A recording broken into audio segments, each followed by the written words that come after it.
এই যে মমতা বন্দ্যোপাধ্যায়ের যে ভয় মহামান্য সুপ্রিম কোর্টের প্রতি, এই ডর মুঝে আচ্ছা লাগা। এখন রাজ্য সরকার ইচ্ছা করে কতগুলো বিভ্রান্তি তৈরি করে আমাদের বিপদে ফেলতে চেয়েছে, কারণ এই নিয়ে গড়িমসে আমরা আর মানতে রাজি নই। তিনি ওয়ার্ড চার্জ হিসেবে ঢুকে গেছেন, এদের কোনো প্রমোশন নেই, কিচ্ছু নেই। তারা সরাসরি 2016 থেকে এই মামলার তীব্র বিরোধিতা করেছেন। এখন এটা দেওয়া হচ্ছে না কেন? যে ওই জোর চুরিটা করেছেন বলে। তাদের একটা বড় অংশ তারা শাসক দলের গণসংগঠন রাজ্য কর্মচারী ফেডারেশন, যার নেতা হচ্ছেন ওই মানস ভূঁইয়া, তাদের সংগঠনের সদস্য। স্যার, গ্র্যান্ট ইন এইটের কর্মচারীরা তাদের কি হলো? তারা কি ডিএ পাচ্ছে? আর যদি নাও পেয়ে থাকে তাহলে কোনো আশা আছে কি? দেখুন, আপনাদের চ্যানেল তো বহুল প্রচারিত এবং বিশেষত অবসরপ্রাপ্ত কর্মচারী এবং কর্মরত কর্মচারীরা আপনাদের এই চ্যানেল প্রচুর পরিমাণে দেখেন। কাজেই প্রথমেই আমি একটা সুযোগ আপনাদের কাছ থেকে নিতে চাইব যে আমি কর্মচারীদের উদ্দেশ্যে কয়েকটা বার্তা দেবো। 1 নম্বর হচ্ছে, মহামান্য সুপ্রিম কোর্টের এই রায় confederation of state government employees and others versus state of West Bengal and others, এই মামলার যে রায় গত 5ই ফেব্রুয়ারি 2026 প্রকাশিত হয়েছে, রাজ্য সরকার আপাত দৃষ্টিতে আমরা দেখছি এই রায়টা মানেননি। কিন্তু একটা বিষয় আমরা লক্ষ্য করছি যে মমতা বন্দ্যোপাধ্যায় গত 15 বছর ধরে কর্মচারীদের অধিকার যে ডিএ বা dearness relief all India consumer price index মেনে পাওয়া, এইটাই অস্বীকার করে চাচ্ছিলেন এবং দম্ভের সঙ্গে বলছিলেন এটা কর্মচারীদের অধিকার নয়, এটা আমার দয়ার দান। যেন কর্মচারীরা তার জমিদারির একটা অধীনস্থ প্রজা, তিনি যেরকম দয়া করে ছুঁড়ে দেবেন সেরকম হবে।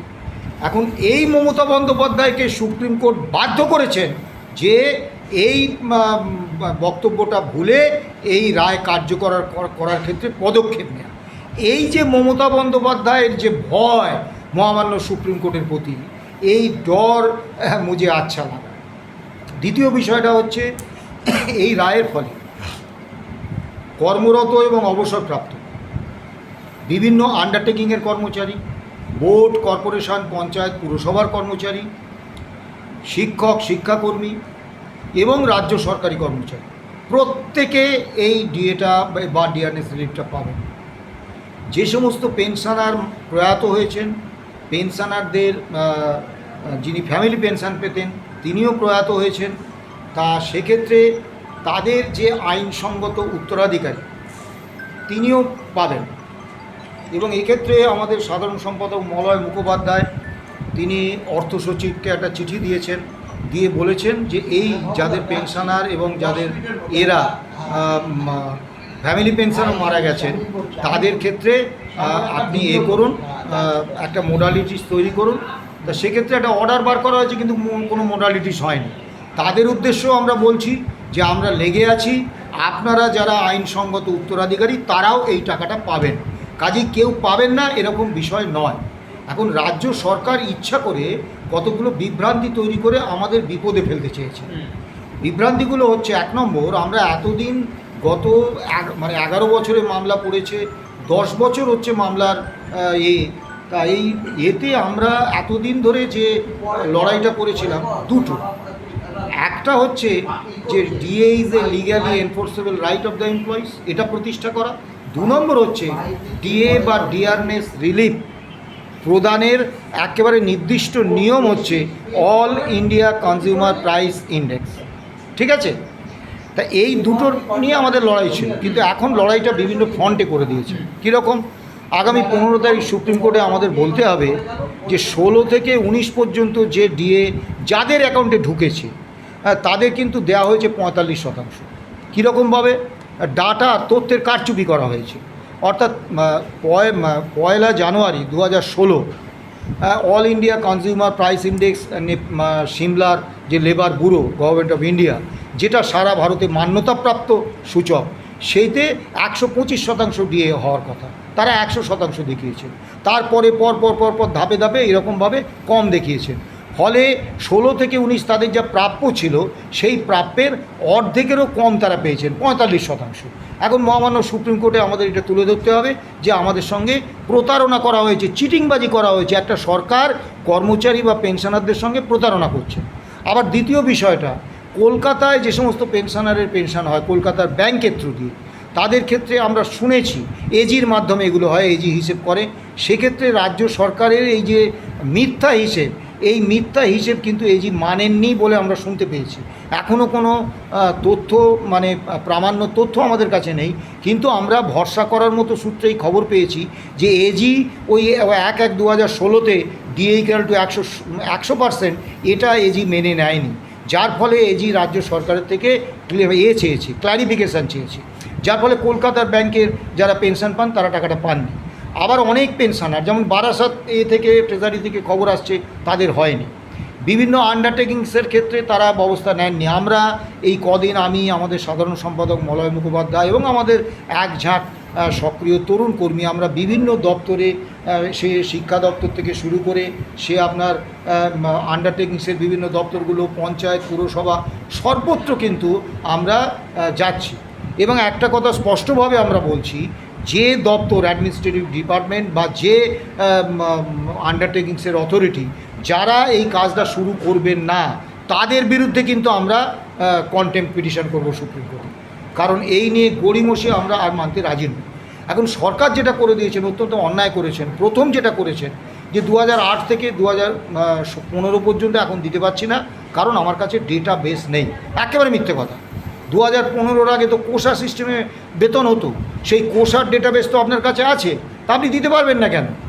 দ্বিতীয়, আমি যদি ধরেও নিই কোষা ছিল দপ্তর ভিত্তিক একটা ব্যবস্থা, তা যদি ধরে নিই 2-1টা দপ্তরের ওই এটা নেই, ডেটাবেসটা নেই, বাকি সব দপ্তরের তো আছে, তাহলে ওই 2-1টা দপ্তর যেখানে কোষার ডেটাবেস নষ্ট হয়ে গেছে সেই 2-1টা দপ্তর বাদ দিয়ে বাকি দপ্তরগুলোতে তো আপনারা করে দিতেই পারতেন।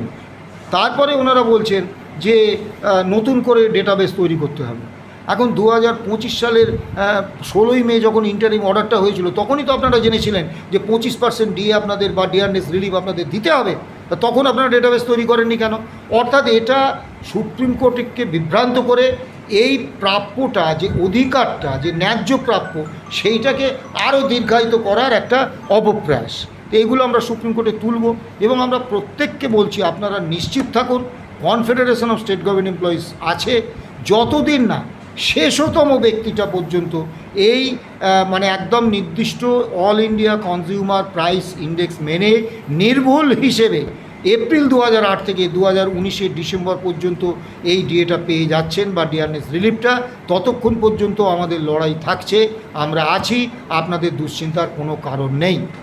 কিন্তু বারবার তারপরও দেখা যাচ্ছে বিভিন্ন লোকেরা আপনাদের ফোন করছেন, রাস্তা দেখা হলে জিজ্ঞাসা করছেন, এই যে একটা ভীতি সৃষ্টি হয়েছে, এইখানে তাদের কী বলবেন? দেখুন, রাজ্য সরকার দুটো জিনিস চেয়েছেন। একটা চেয়েছেন যে আমাদের লড়াইটা তো ছিল, আপনাকে আগেই বলেছি, একটা ফ্রন্টে, যে all India consumer price index আর DA is a legally enforceable right. এখন আমাদের আইনের লড়াইটা কিন্তু অনেক দিকে চলে গেল। যেমন ধরুন হোমগার্ড, এনভিএ, এদেরকে রাজ্য সরকার আউট করে দিয়েছেন। কেন আউট হবে? এই লাস্ট যে 4% ডিএ আমরা পেয়েছিলাম, আপনি খোঁজ নেবেন যে এনভিএফ এবং হোমগার্ডরা দৈনিক 21 টাকা হিসেবে তারা ডিআরএস পেয়েছে, তাহলে তারা তো ডিআরএসের অন্তর্ভুক্ত রয়েছে, তা তাদেরকে কেন এর থেকে বাদ দেবেন? আবার ওয়ার্ক চার্জ কর্মচারী, এদের অবস্থাটা আরও করুন। ওয়ার্ক চার্জ কর্মচারী হিসেবে বিভিন্ন মানে একটা বড় সংখ্যায় কর্মচারীদের নিয়োগ করা হয়েছিল, যে স্থায়ী পদ ছিল না। এবং আরও মারাত্মক ব্যাপার, অনেক সময় কম্প্যাশনেট গ্রাউন্ড, মানে একজন কর্মরত অবস্থায় মারা গেলে তার সংসার প্রতিপালনের জন্য তার পোষ্যের মানবিক কারণে চাকরি দেওয়ার একটা ব্যবস্থা আছে। তা সেই কম্প্যাশনেট গ্রাউন্ডে যখন নিয়োগ দেওয়া হতো, কিছু মানে বদমাইশ অফিসার তারা করতেন কি, স্থায়ী পদে তাদের নিয়োগ না করে বলতেন যে এখন স্থায়ী পদ নেই, তোমাদের ওয়ার্ক চার্জে ঢুকিয়ে দিচ্ছি, পরে স্থায়ী পদে কনভার্ট করব। কিন্তু এরকম কনভার্ট করা যায় না। তারা তখন তো চাকরি বাকরির বিষয় এসব কিছু জানেন না। একজন কর্মরত অবস্থায় মৃত কর্মচারীর পোষ্য তিনি যখন চাকরি করতে আসছেন, তিনি ভাবছেন আরে এটাই আমার কাছে বিরাট ব্যাপার, তাকে যে প্রতারণা করা হচ্ছে এই বোধটা তার ছিল না, এটা তার জানা ছিল না, তিনি ওয়ার্ক চার্জ হিসেবে ঢুকে গেছেন। এদের কোনো প্রমোশন নেই, কিচ্ছু নেই, কাজেই এদের তো এই ডিএটাই ভরসা। তো ওয়ার্ক চার্জ কর্মচারীদের সম্পর্কে কোনো রকম এখনও করেননি। আবার ধরুন এই হিসেবে কারচুপি, তারপরে ধরুন যে বহু জায়গায় কর্মচারীদের এখনও পর্যন্ত কাজই শুরু করেনি। এই সমস্ত কিছু বিষয়টা আমাদের সুপ্রিম কোর্টে তুলতে হবে। অর্থাৎ আমাদের এই আইনি বিষয়টা অনেক জটিল হয়ে গেল। আর দ্বিতীয় বিষয়টা যেটা মমতা ব্যানার্জি করে দিলেন, যে সুপ্রিম কোর্টকে যদি মানে খুব পরিকল্পিতভাবে যদি বিভ্রান্ত করে দেওয়া যায়, কারণ মাননীয় বিচারপতিদের প্রচুর মামলা, তাদের প্রচুর কাজ, তারা কি এইটা তো কল্পনাও করতে পারবেন না যে একটা সরকার, গণতান্ত্রিকভাবে নির্বাচিত সরকার হিসেবটাকে চিটিংবাজি করছে। আপনি যদি একটা মুদির দোকান থেকে মাল নেন, মুদিখানা থেকে আপনাকে একটা স্লিপ দেবে যে এই 4 কেজি আটা, 5 কেজি ডাল, অমুক তমুক ইত্যাদি, তার এই দাম, আপনি স্লিপ পাবেন। এই যে আমরা যে আমাদের যাদের অ্যাকাউন্টে ঢুকেছে বা যাদের জিপিএফে ঢোকানো হয়েছে বলা হচ্ছে, তারা কেউ কিন্তু কোনো স্টেটমেন্ট পাননি। অর্থাৎ কী হিসেবের ভিত্তিতে আমাকে কি দেয়া হলো তার একটা সরকারি স্টেটমেন্ট তো দেয়া হবে, সেটা দেয়নি। এখন এটা দেয়া হচ্ছে না কেন? যে ওই জোর চুরিটা করেছেন বলে। তা সুপ্রিম কোর্টে এগুলো আমাদের বোঝাতে হবে। মুশকিল হচ্ছে সুপ্রিম কোর্টের মাননীয় বিচারপতিরা তো এটা কল্পনাও করতে পারেন না যে একটা নির্বাচিত সরকার এইভাবে করবে, প্রতারণা করবে। কাজে আমাদের লড়াইটা অনেক জটিল হয়ে গেল। আর একটা বিভাজন খেলে দিলেন যে এক পক্ষ পেয়ে যাচ্ছে আর এক পক্ষর পাওয়াটা অনিশ্চিত হয়ে আছে। তারা পাবেন কিন্তু তাদেরটা বিলম্বিত হচ্ছে, তারা ক্ষুব্ধ হচ্ছেন, তারা অনেক ক্ষেত্রে আমাদেরই দোষারোপ করছেন যে আপনারা আপনাদেরটা নিয়ে নিলেন, হ্যাঁ আমরা পেলাম না, আপনারা খুব স্বার্থপর বা ইত্যাদি ইত্যাদি। এখন তারা না বুঝেই বলছেন। এবার অনেকে বলছেন যে আপনারা এটা রিফিউজ করলেন না কেন? আরে বাবা, এখন যে সিস্টেম ব্যাংকের মাধ্যমে বেতন বা পেনশন, এখানে তো রিফিউজ করার কোনো সুযোগ নেই। আর তাছাড়া এত বছর পরে রায়টা যখন কার্যকর করা শুরু করেছেন সরকার, তখন আমরা এমন কোনো হঠকারিতা করব না যাতে এইটা বন্ধ হয়ে যায়। আমরা পুরো একদম all India consumer price index মেনে আমরা ডিএটা মানে এই এপ্রিল 2008 থেকে ডিসেম্বর 2019 পর্যন্ত দেব। আর পরিশেষে একটা কথা আমি প্রত্যেক কর্মচারীদের উদ্দেশ্যে বলবো, দেখবেন আইনের মাধ্যমে কিন্তু সব সমস্যার সমাধান হবে না। আমি আমাদের সংগঠনের সাধারণ সম্পাদক মলয় মুখোপাধ্যায় বারবার বলেছি যে আমরা 2016 সালে এই মামলাটা করেছি কৌশলগত অবস্থান হিসেবে। কেন? তখন ফ্যাসিস্ট সরকার এমন একটা মানে নিষ্পেষণ নামিয়ে এনেছেন কর্মচারীদের উপরে, এমন একটা আতঙ্ক রাজ নামিয়ে এনেছেন যে আমরা কর্মচারী আন্দোলনে কর্মচারীদের সংগঠিত করতে পারছিলাম না, প্রত্যেকে ভীত সন্ত্রস্ত। সেই অবস্থায় আমরা মূল উদ্দেশ্য ছিল যে ডিএর আইনি অধিকার প্রতিষ্ঠা করা। তার থেকেও বড় উদ্দেশ্য ছিল যে সরকার এবং কর্মচারী সমাজের কাছে একটা বার্তা পৌঁছে দেয়া যে একটা কর্মচারী সংগঠন কিন্তু পারে সিনা টান টান করে এই ফ্যাসিস্ট সরকার, যত শক্তিশালী ফ্যাসিস্ট সরকার হোক, যত ভয়ঙ্কর ফ্যাসিস্ট সরকার হোক, তার বিরুদ্ধে কর্মচারী স্বার্থে একেবারে দৃঢ় এবং সাহসী অবস্থান নিতে পারে। এবং এইটা যে কর্মচারীদের মধ্যে কতটা সাহস জুগিয়েছিল এটা আপনারা পরবর্তীকালে সমাজ মাধ্যমে বিভিন্ন কর্মচারীদের বক্তব্য বা তাদের এগিয়ে আসা এটার মধ্যে কিন্তু পাবেন। কিন্তু সব কিছু ভাই এটা কৌশলগত অবস্থান, সব কিছু কিন্তু মামলা করে হবে না। কাজেই ধরুন সরকারটা পলিসি, এই ধরুন ওয়েস্ট বেঙ্গল হেলথ স্কিম, তা আমি কি মামলা করে যদি বলি যে আমাকে আমি শিক্ষক একজন, আমাকে ওয়েস্ট বেঙ্গল হেলথ স্কিমে অন্তর্ভুক্ত করে দিন, তার আদালত তো নীতিগতভাবে কোনো তো সিদ্ধান্ত সরকারের বলবে না, সরকারকে তো নির্দেশ দেবে না, সেক্ষেত্রে আমাদের আন্দোলন করতে হবে। তো এরকম বহু বিষয় আছে যেখানে আমাদের আন্দোলন ছাড়া গতি নেই। কাজেই আন্দোলনটাই হচ্ছে শেষ কথা। সেখানে খুব দুঃখের বিষয় যে কর্মচারীদের একটা বড় অংশ, শিক্ষক, শিক্ষাকর্মী, বোর্ড, কর্পোরেশন, পঞ্চায়েত, পুরসভা থেকে শুরু করে আন্ডারটেকিং, রাজ্য সরকারি কর্মচারী, তাদের একটা বড় অংশ তারা শাসক দলের গণসংগঠন রাজ্য কর্মচারী ফেডারেশন, যার নেতা হচ্ছেন ওই মানস ভূঁইয়া, তাদের সংগঠনের সদস্য। তারা সরাসরি 2016 থেকে এই মামলার মানে তীব্র বিরোধিতা করেছেন। বিভিন্ন জায়গায় বলেছেন যে মামলায় যদি অনুদান দিয়েছো এটা সরকারের বিরুদ্ধে, তাহলে ব্যাগ গুছিয়ে রাখো, উত্তরবঙ্গ না হলে একেবারে প্রত্যন্ত অঞ্চলে ট্রান্সফার বাধা, তুমি সরকারের বিরুদ্ধে কাজ করছো। শুধু তাই নয়, তারা যে কোনো কর্মচারী আন্দোলন হচ্ছে তার পিঠে ছুরি মারছে, হ্যাঁ, যার ফলে ঐক্যবদ্ধ কর্মীপক্ষ হিসেবে আমরা সরকারের সামনে নিজেদের উপস্থাপিত করতে পারছি না। তাদের কাছে একটা আবেদন করব যে দয়া করে আপনি পেশার দিকটা তাকিয়ে দেখুন, আপনার পেশাটা আজকে কোন জায়গায় চলে গেছে। যে নেতা এই রাজ্য কর্মচারী ফেডারেশনের নেতৃত্ব দিচ্ছেন সেই কর্মচারীটি কি জানেন যে WBCS এক্সিকিউটিভ অফিসারদের সরকার কোথায় পৌঁছে দিয়েছে? তিনি জানেন, আর তিনি কোথায় আছেন। কাজী তাকে তো এটা করতে হবে তার পেশার জন্যে। তাই তাদের বলবো আপনারা মানে ব্যক্তি নাগরিক হিসেবে যে কোনো রাজনৈতিক দলকে সমর্থন করুন, যাকে ইচ্ছা ভোট দিন, আমাদের তাতে কিছু বলেন না। কিন্তু আপনারা দয়া করে পেশার স্বার্থে ঐক্যবদ্ধ কর্মচারী আন্দোলনে আপনারা অংশ নিন।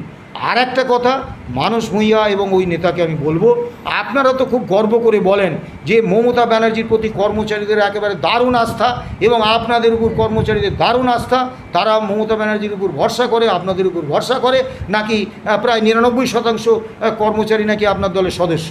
তা আজকে দেখান না যে আপনাদের প্রতি সত্যিই আনুগত্য কতটা। আপনারা তো এই মামলার বিরুদ্ধে ছিলেন, আপনারা তো আজ ওই মামলার বিরুদ্ধে মুখ্যমন্ত্রীর উপর আস্থা রেখেছেন, আপনারা তো বারবার বলেছেন যে সরকারের আর্থিক সংকট তাই দিতে পারছে না, মানবিক মুখ্যমন্ত্রী মাননীয় তিনি দিয়ে দেবেন। তা আপনারা আজকে কর্মচারীদের উদ্দেশ্যে, আপনার সমর্থক কর্মচারীদের উদ্দেশ্যে আহ্বান জানান, বলুন রাজ্য সরকারের আর্থিক সংকট, আমরা এই confederation of state government employees versus state of West Bengal and others, এই মামলার সুফল আমরা নেব না। এই এপ্রিল 2008 থেকে ডিসেম্বর 2019 পর্যন্ত আমরা এই বকেয়া ডিএ বা ডিআরএস রিলিফ নেব না। বলুন কত হিম্মত দেখি। মানস ভূঁইয়াজি, আপনাকে একবার ওই ধুতি খুলে তাড়া করেছিল, আর এটা যদি আহ্বানটা আপনি যদি কর্মচারীদের, আপনার সংগঠনের কর্মচারীদের কাছে যদি রাখেন, আপনার ধুতিটাই খুলে নেবে। কাজী বারবার বলছি যে ঐক্যবদ্ধ কর্মচারী আন্দোলনে আসুন, কর্মচারীদের স্বার্থের প্রতি বিশ্বাসঘাতকতা করবেন না, ঐক্যবদ্ধ কর্মচারী আন্দোলনের পিঠে ছুরি মারবেন না।